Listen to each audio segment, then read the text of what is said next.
ನಮಸ್ತೆ ನನ್ನೆಲ್ಲ media focus ವೀಕ್ಷಕ ಮಿತ್ರರಿಗೆ ಚೌಕಿ ಪುರಾಣ 25ನೇ ಕಂತಿಗೆ ಸ್ವಾಗತ.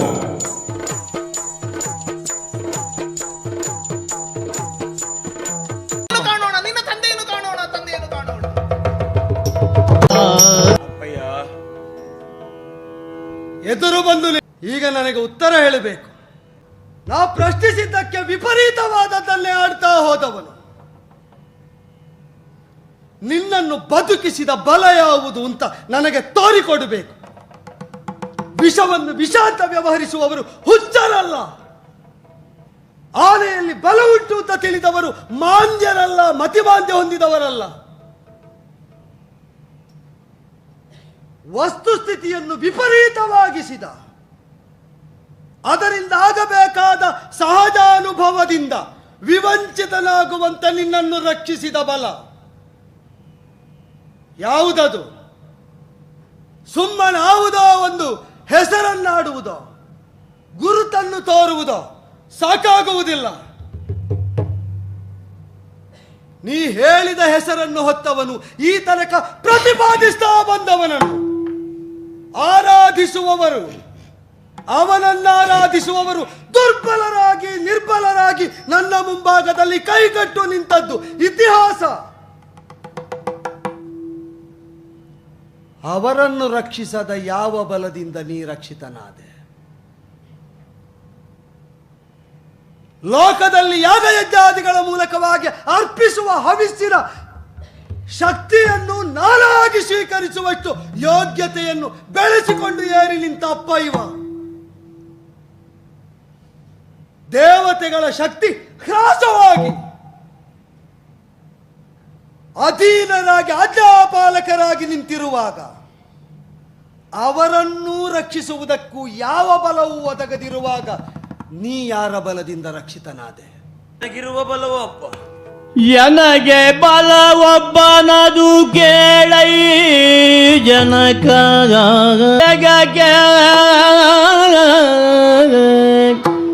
ಜನಕ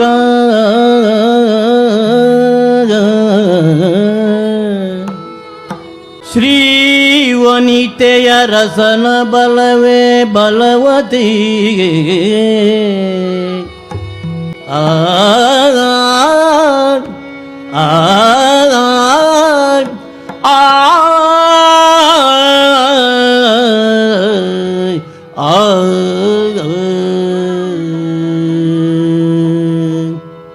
ಅಪ್ಪ, ಯಾವ ಬಲದಿಂದ ನಾ ಬದುಕಿದೆ ಅಂತ ನೀವು ಕೇಳ್ತಾ ಇದ್ದೀರಿ.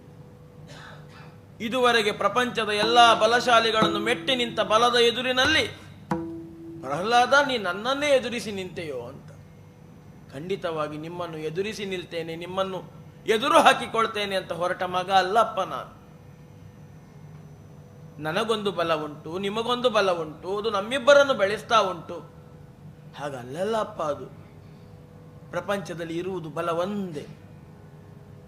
ಯಾವ ಬಲ ಗಾಳಿಗೆ ಬೀಸುವಿಕೆಯನ್ನು ತಂದುಕೊಟ್ಟಿತು, ಯಾವ ಬಲ ಜಲಕ್ಕೆ ಚಲನಶೀಲತೆಯನ್ನು ತಂದುಕೊಟ್ಟಿದೆಯೋ, ಯಾವ ಬಲ ಬೆಂಕಿಗೆ ಉರಿಯುವಿಕೆಯನ್ನು ತಂದುಕೊಟ್ಟಿದೆಯೋ ಅಂತಹ ಬಲವೇ ನನ್ನಲ್ಲಿಯೂ ತಂದದ್ದು, ನಿಮ್ಮಲ್ಲಿಯೂ ಇದ್ದದ್ದು. ಹೆಚ್ಚೇಕೆ ಅಪ್ಪ, ನಿಮಗೆ ಮಗನಾಗಿ ನಿಮ್ಮೆದುರು ನಾನಿಲ್ಲುವುದಕ್ಕೆ ಬೇಕಾದ ಬಲವನ್ನು, ಮಗನಾಗಿ ನನ್ನನ್ನು ದಂಡಿಸುವುದಕ್ಕೆ ನಿಮಗೆ ಬೇಕಾದಂತಹ ಬಲವನ್ನು ತಂದುಕೊಟ್ಟ ಬಲ ಪ್ರಪಂಚದಲ್ಲಿರುವುದೊಂದೇ ಅಲ್ಲ. ಉಳಿದವರೆಲ್ಲ ಬಲಶಾಲಿಗಳು, ನಾವು ಬಲವಂತರು ಅಂತ ತಿಳಿದುಕೊಳ್ತೇವೆ.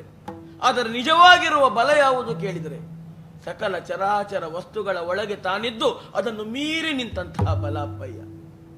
ಎಲ್ಲರ ಒಳಗೂ ಅವನಿದ್ದಾನೆ ಎನ್ನುವ ನೆಲೆಯಿಂದ ಅವ ಎಷ್ಟು ಸಣ್ಣವ ಅಂತ ಪ್ರಪಂಚದಲ್ಲಿ ಗೊತ್ತಾಗುವುದಕ್ಕಿಲ್ಲಪ್ಪ. ಅವನ ಒಳಗೆ ಎಲ್ಲರೂ ಇದ್ದಾರೆ ಎನ್ನುವ ನೆಲೆಯಿಂದ ಅವನ ಆಳ್ತನ ಎಷ್ಟು ದೊಡ್ಡದು ಅಂತ ಕಂಡವರು ಯಾರೂ ಇಲ್ಲ ಅಂತೆ ಅಪ್ಪಯ್ಯ. ಸಣ್ಣವರಲ್ಲಿ ಸಣ್ಣದಾಗಿ, ದೊಡ್ಡವರಲ್ಲಿ ದೊಡ್ಡವನಾಗಿ, ಎಲ್ಲರೊಳಗೂ ತಾನಿದ್ದು ಎಲ್ಲರೊಳಗೂ ತಾನಿಲ್ಲದ ಹಾಗೆ ಇರುವ ಸ್ಥಿತಿಯಲ್ಲಿ ಇದ್ದಂತಹ ಪ್ರಪಂಚದ ಸಂಪತ್ತುಗಳು ಅಂತ ಕರೆಸಿಕೊಂಡದ್ದು ಕೇವಲ ಧನಕನಕ ರಾಶಿಗಳಿಂದ ಮಾತ್ರ ಅಲ್ಲ ಅಪ್ಪಯ್ಯ. ಆರೋಗ್ಯವೋ ಸೌಂದರ್ಯವೋ ಪ್ರಪಂಚದಲ್ಲಿ ಯಾವುದನ್ನೆಲ್ಲ ಸಂಪತ್ತು ಅಂತ ನಾವು ತಿಳಿತೇವೆ. ಆ ಸಂಪತ್ತುಗಳೆಂಬ ಶ್ರೀಗೆ, ಆ ವನಿತೆಗೆ ತಾನು ರಮಣ ಅಂತ ಹೇಳಿ ಮಂದಹಾಸವನ್ನು ಬೀರುವ ಆ ಜಗನ್ನಿಯಾಮಕ ಶ್ರೀಮನ್ನಾರಾಯಣನ ಬಲವೇ ಅಪ್ಪ ನನಗೂ ಇರುವ ಬಲ, ನಿಮಗೂ ಇರುವ ಬಲ, ನನ್ನನ್ನು ಬದುಕಿಸಿದ ಬಲ ಅಪ್ಪಯ್ಯ. ಮಾತು ಸಾಕು, ಮಾತು ಸಾಕು, ಮಾತು ಕೆಲವು ನಿನ್ನಯ ನೀತಿ ವಚನಗಳಂತಿರಲಿ. ಮಾತಾಡ್ತಾನೆ ಅವ. ಎಲ್ಲದರೊಳಗೂ ಅವನೇ, ಎಲ್ಲವನ್ನು ಮೀರಿದವನು ಅವನೇ, ಏರಿದವನು ಅವನೇ, ತಗ್ಗಿದವನು ಅವನೇ.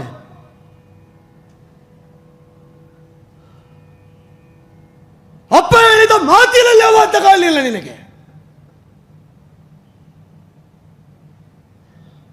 ಅಪ್ಪನನ್ನು ಅನುಸರಿಸಬೇಕೆಂಬ ಪ್ರಚೋದನೆಯಲ್ಲಿ ಅವನನ್ನು ಕಾಣಲಿಲ್ಲ ನಿನಗೆ. ಅಪ್ಪನಿಗೆ ವಿಪರೀತವಾದದ್ದನ್ನು ಸಾಧಿಸಿದಾಗ ಗೆದ್ದ ಬಲು ಅವನದ್ದು. ನೋಡುವ, ಅಮ್ಮ ಕೊಟ್ಟದ್ದನ್ನು ಕುಡಿದ ಮೇಲೆ ನಸುನಗೆ ಹೊಮ್ಮುವ ಮುಖವನ್ನು ಹೊಂದಿದ ನನ್ನ ಮಗನನ್ನು ಈ ಅಪ್ಪನಿಗೆ ಅನುಸರಿಸುವುದಕ್ಕಾಗುತ್ತದೆ. ನಾನು ನೋಡ್ತೇನೆ. ತೋರಿಸವನನ್ನು ತೋರಿಸಿಕೊಡು. ಸರ್ವಾಂತರ್ಯಾಮಿ ಇದ್ದಾನೆ. ಹೇಳಿದ್ರೆ ಸಾಲದು. ನಿನ್ನ ಮಾತು ನನ್ನ ಅನುಭವ ಅಲ್ಲ, ಅದಕ್ಕೆ ಹೇಳಿದ್ದು ನಾನು. ಸಂಘರ್ಷಗಳ ಮೇಲೆ ಸಂಘರ್ಷ ಮಾಡಿ ಸಂಘರ್ಷ ಸಮನ್ವಿತವಾದ ಬದುಕಿನನ್ನು ಗೆದ್ದೆ ಅಂತ ಬೀಗಿದ ಕಾಲದಲ್ಲಿ ನನ್ನೊಡಲಿನಿಂದ ಹೊರಬಂದು ನೀನು ನನಗೆ ಈ ಕಾಲದಲ್ಲಿ ತೋರಿಸಿಕೊಡ್ತಾ ಇರುವುದು ಯಾವುದು ಗೊತ್ತೋ?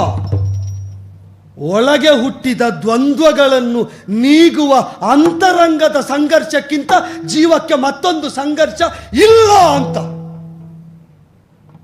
ನನಗೆ ಅದರಲ್ಲಿ ಗೆಲ್ಲಬೇಕು. ಸಂಘರ್ಷವನ್ನು ಗೆದ್ದು ಬೀಗಿದ ಹಿರಣ್ಯ ಕಶುಬಿಗೆ ಒಳಗಿನ ತಾಕಲಾಟದಿಂದ ಮುಕ್ತಿ ಬೇಕು.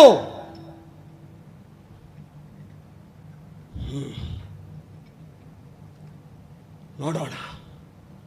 ಹರಿವಿರೋಧ ಯಾಕೆ ಬೇಕು ಅಂದ್ರೆ ಅವ ಪಕ್ಷಪಾತಿ, ದೇವತಾ ಹಿತ ಸಾಧಿಸುವಲ್ಲಿ ಬದ್ಧ ಕಂಕಣನು, ಹಿರಣ್ಯಾಕ್ಷ ವಧೆಗೆ ಅವನೇ ಹೇತುಭೂತನು, ಸರ್ವಸಮತೆಯಿಂದಲೇ ವರ್ತಿಸುವಂತಹ ಒಂದು ಗುಣಶೀಲ ಸ್ವಭಾವಗಳಿಂದ ವಿವಂಚಿತನಾದಂತಹ ಅವನನ್ನು ಒಪ್ಪಲಾರೆ. ನಿನ್ನ ವಿಚಾರದ ಸತ್ಯತೆ ನನಗೆ ತಿಳಿಯಬೇಕು. ಹರಿವಿದ್ವೇಷಿಯ ಮಗ ಹರಿಸಂಪ್ರೀತಿಯನ್ನು ಸಾಧಿಸುವುದಕ್ಕೆ ಭಕ್ತನಾಗಿ ಭಜನೆ ಮಾಡಕೂಡದು ಅಂತ ಆಡಿದರೆ ಕೇಳುವುದಿಲ್ಲ ಅಲ್ವೋ? ನೋಡುವ, ನನ್ನೊಳಗಿನ ಹರಿವಿದ್ವೇಷವನ್ನಾದರೂ ಅಳಿಸಿ ನನ್ನ ಹೊಡೆತದಲ್ಲಿ ಬಲವಾಗಿರುವವನು ಹರಿಯೆಂದೇ ತೋರಿಸಿ ನಿನ್ನ ಅಪ್ಪನ ಹರಿದ್ವೇಷಕ್ಕೊಂದು ಮಂಗಳ ಹಾಡ್ತೀಯಾದರೆ ನೀ ಹೇಳಿದಲ್ಲಿಗೆ ಹೊಡೀತೇನೆ ಮಗು, ನೀ ಹೇಳಿದ ಹಾಗೆ ಹೊಡೀತೇನೆ. ನನ್ನಲ್ಲಿರುವ ಬಲ ಅವನದ್ದು ಅಂತ ನನಗೆ ಕಾಣಬೇಕು. ನನ್ನ ಅನುಭವಕ್ಕೆ ಅವ ದಕ್ಕಬೇಕು. ಎಲ್ಲಿ ಹೊಡಿಬೇಕು ಹೇಳು? ಅಪ್ಪ, ಎಲ್ಲೆಲ್ಲಿಯೂ ತುಂಬಿಕೊಂಡವ ಅವನೇ. ನಿಮ್ಮೊಳಗಿರುವ ಅವನನ್ನು ನೀವು ಹೊರತರಬೇಕು ಅಂತಾದರೆ ನೀವು ಎಲ್ಲಿಗೆ ಹೊಡೆದರೂ ಅವ ಹೊರಗೆ ಬಂದೇ ಬರ್ತಾನೆ.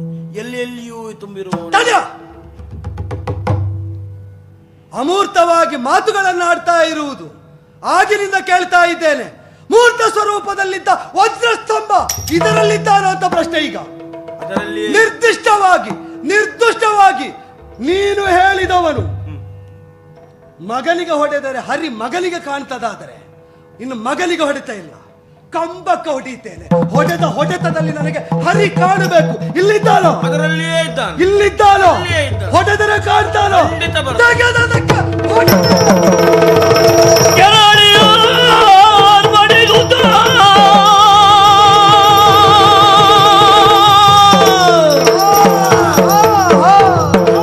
ಮನುಷ್ಯನೂ ಅಲ್ಲ, ಪ್ರಾಣಿಯೂ ಅಲ್ಲ, ಮೇಲೂ ಅಲ್ಲ, ಕೆಳಗೂ ಅಲ್ಲ, ಹೊರಗೂ ಅಲ್ಲ, ಒಳಗೂ ಅಲ್ಲ, ಆಯುಧವೂ ಅಲ್ಲ, ನಿರಾಯುಧವೂ ಅಲ್ಲ.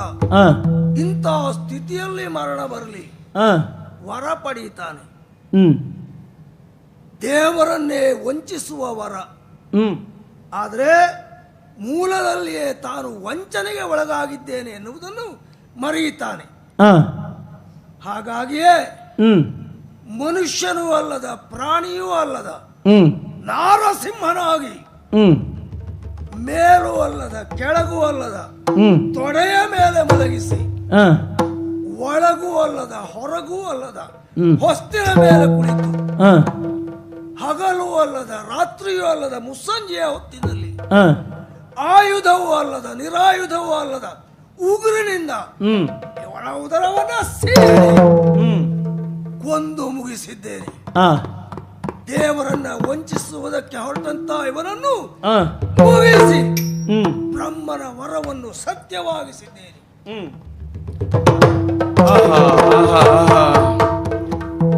ಗುರು ಗುರು ಗಿರಿರಾಜತ್ ಗುರು ಗುರು ಗಿರಿರಾಜತ್ ಕನ್ನ ದಿನಮಣಿ ಮಣಿ ಶೃಂಗೇ ವಾಂತವನ್ನಿ ಪ್ರದೀಪ್ತಿಗೆ ದದದಿ ಗಡು ಮಗನ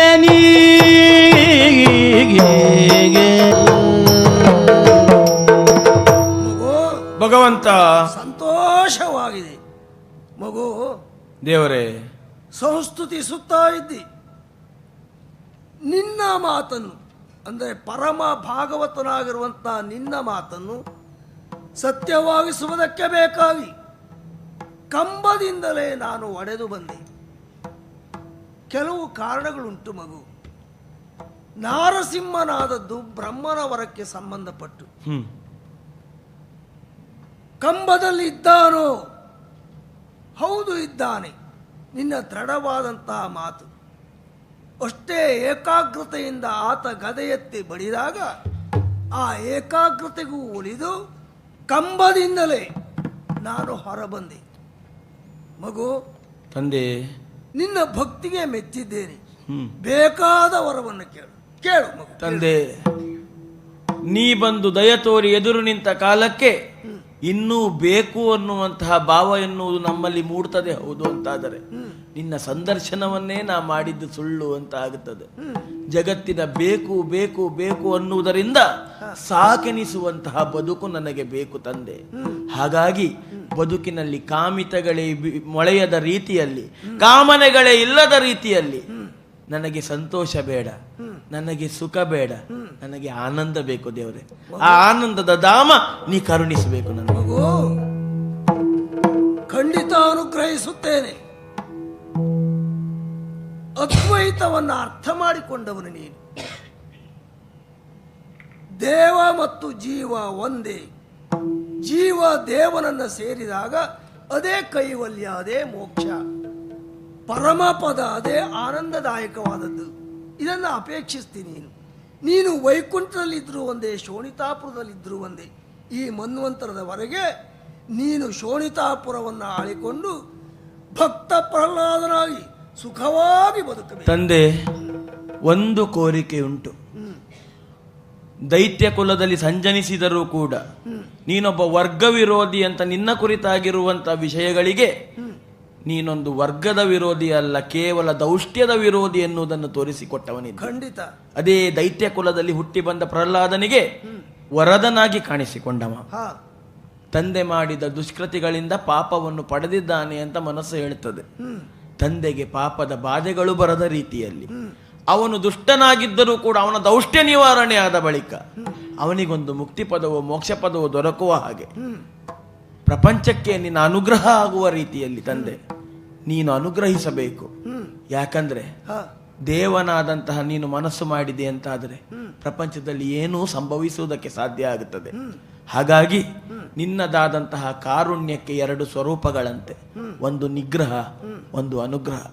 ಬ್ರಹ್ಮಾದಿಗಳ ವರವನ್ನು ಸತ್ಯವಾಗಿಸುವುದಕ್ಕೆ ಬೇಕಾಗಿ ಕನಕ ಕಶ್ಯಪನಿಗೆ ನಿಗ್ರಹವನ್ನು, ಪ್ರಹ್ಲಾದನಿಗೆ ಅನುಗ್ರಹವನ್ನು ಮಾಡಿದ ನೀನು ಪ್ರಪಂಚಕ್ಕೂ ಅನುಗ್ರಹ ಮಾಡಬೇಕು ಅಂತ ನಿನ್ನಲ್ಲಿ ಬೇಡಿಕೆ ತಂದೆ.